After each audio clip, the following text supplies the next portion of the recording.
Bienvenue dans le podcast Redonner du sens. Je m'appelle Caroline Dessurani, je suis coach et thérapeute. Ici, on parle bien-être et développement personnel. On s'intéresse aussi à tous nos sens. Si vous voulez des astuces simples et efficaces pour aller mieux, des idées naturelles pour rendre votre vie plus douce et des pistes de réflexion pour mieux vous comprendre, vous êtes au bon endroit. Bienvenue dans cet épisode sur comment écrire pour aller mieux.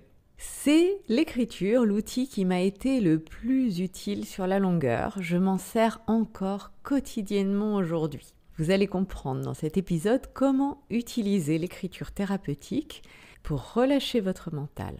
À la fin de cet épisode, vous pourrez utiliser l'écriture pour mieux vous comprendre, libérer vos émotions et pour y voir plus clair. Quand on commence l'écriture thérapeutique, une chose que je conseille à presque toutes les personnes qui viennent me voir tellement c'est utile et bénéfique, c'est d'utiliser la méthode de Julia Cameron, cette coach américaine qui s'occupe généralement des artistes. Elle est assez extraordinaire cette méthode. Elle conseille d'écrire 3 pages chaque matin, à la main, 3 pages, en se réveillant au saut du lit. On considère que c'est le moment où votre cerveau n'est pas encore complètement réveillé. C'est aussi le bon moment pour le faire parce que c'est le moment où vous allez pouvoir sortir tout ce que vous avez en tête, toutes vos préoccupations et surtout, ce sera très bénéfique parce que vous vous en débarrassez pour la journée. Et oui, parce que pour votre cerveau, une fois que vous avez écrit ce que vous avez en tête, vous n'avez plus besoin d'y penser en boucle. Ce qui est très important, c'est que ces 3 pages ne sont pas négociables. C'est toujours 3 pages, c'est tous les matins. Même si vous n'avez pas le temps, même si vous êtes trop occupé, même si ce matin-là, vous ne savez pas quoi dire. Si vous ne savez pas quoi écrire, ça n'a aucune importance. Vous avez le droit d'écrire « je ne sais pas quoi écrire » 565 fois jusqu'à ce que les 3 pages soient remplies. Mais vous allez voir.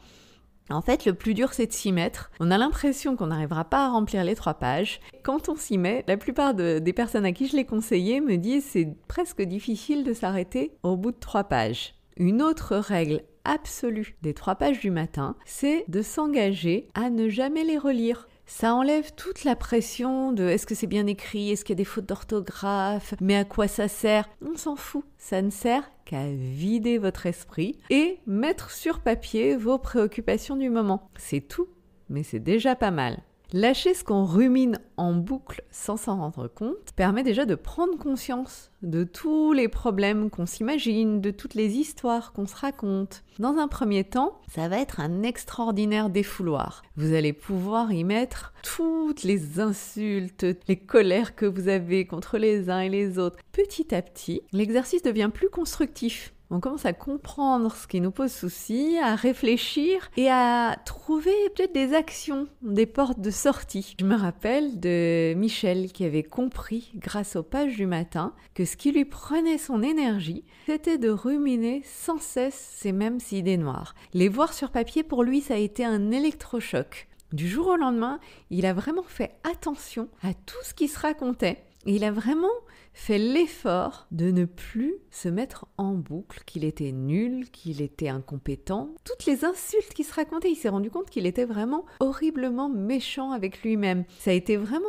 très traumatisant au départ pour lui de se rendre compte de ça. Mais grâce à ça, on a pu travailler sur son rapport à lui-même, on a pu travailler sur ce qui bloquait. Ça a été beaucoup plus rapide que si on avait dû chercher ça en séance et faire de l'hypnose et travailler en profondeur pour aller chercher d'où vient le problème, etc. Là, on a pu directement aller très très vite au fond du problème. Une autre façon d'utiliser l'écriture de manière thérapeutique, c'est de le faire en crise. Quand vous avez un gros souci et que vous avez une grosse réaction émotionnelle, que quelque chose vous met très en colère ou vous fait pleurer, prenez un papier, un crayon et vous notez ce qui se passe pour vous. Vous notez tout ce qui vous vient par la tête sans aucune censure pour explorer les véritables causes de votre réaction. Prenez vraiment le temps, ça prend plusieurs pages de se rendre compte de ce qui se passe à l'intérieur et ça permet de comprendre un petit peu mieux comment on fonctionne, comprendre ce qui a créé la crise. Quand on fait ça souvent, on va s'apercevoir que d'une fois sur l'autre, c'est souvent les mêmes causes, les mêmes problèmes qui reviennent. Le déclencheur émotionnel n'est pas la personne qui était en face de nous, c'est simplement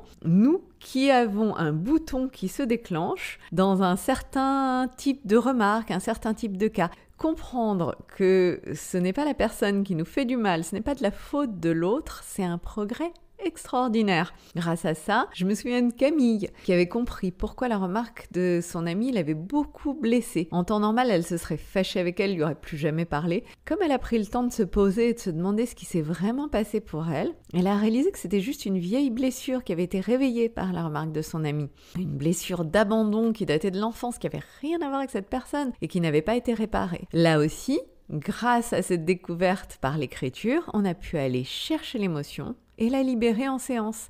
On a gagné un temps fou et au lieu d'avoir perdu une amie, elle a évolué et appris beaucoup sur son fonctionnement. Puis la dernière manière d'utiliser l'écriture dont je voulais vous parler, c'est la méthode des pourquoi. Cette méthode, on l'utilise quand on est bloqué, quand on ne sait plus, qu'on n'arrive plus à avancer, quand vous n'arrivez pas à faire ce que vous voudriez faire ou à prendre la direction que vous avez choisie. Prenez le temps de répondre par écrit à la question « Pourquoi ?». Par exemple, pourquoi est-ce que je n'arrive pas à me lancer dans telle entreprise ? Ou pourquoi est-ce que j'ai peur de parler en public ? Posez cette question et répondez-y 5 fois d'affilée. Les 2-3 premières réponses vont venir très facilement. Les suivantes, un peu moins, mais vous allez voir, ce seront souvent les réponses les plus étranges et surtout les plus intéressantes. C'est pour ça que c'est très important de ne surtout pas vous censurer. C'est là que vous avez des choses à apprendre. Creusez, creusez, creusez. Les pourquoi, c'est un peu comme retirer les voiles de l'histoire qu'on se raconte à soi-même. C'est un exercice d'authenticité, très difficile, mais très puissant. Je me souviens de Marie qui n'arrivait pas à trouver un fiancé. Ça faisait des années qu'elle rêvait de fonder une famille, mais elle ne tombait que sur des types nuls qui la laissaient tomber du jour au lendemain. Quand elle a fait l'exercice des pourquoi, en se demandant pourquoi est-ce que je n'arrive pas à trouver l'homme qu'il me faut, elle a réalisé qu'en fait elle avait très peur. Et quand même si elle se racontait qu'elle voulait une famille, elle ne voulait surtout pas devenir comme sa mère au foyer, qui n'avait pas vraiment de vie propre. Cette profonde peur n'est ressortie qu'au 5e pourquoi. Et grâce à ça, on a pu travailler dessus en séance, et peu de temps après, Marie a rencontré l'homme avec qui elle a aujourd'hui 2 enfants. Écrivez si vous voulez clarifier des choses dans votre vie, si vous voulez apaiser vos émotions et si vous voulez avancer dans votre développement personnel. Pas besoin d'être magicienne, pas besoin d'avoir des compétences particulières en psychologie. Simplement, écrivez. Écrivez vos 3 pages du matin, tous les matins. Écrivez quand les émotions débordent. Demandez-vous pourquoi. À chaque fois que vous ne comprenez pas quelque chose, parce que la réponse, vous l'avez toujours à l'intérieur. Merci d'avoir écouté cet épisode et je vous dis à très bientôt. N'oubliez pas de commenter et de liker, c'est très important pour la visibilité de ce podcast.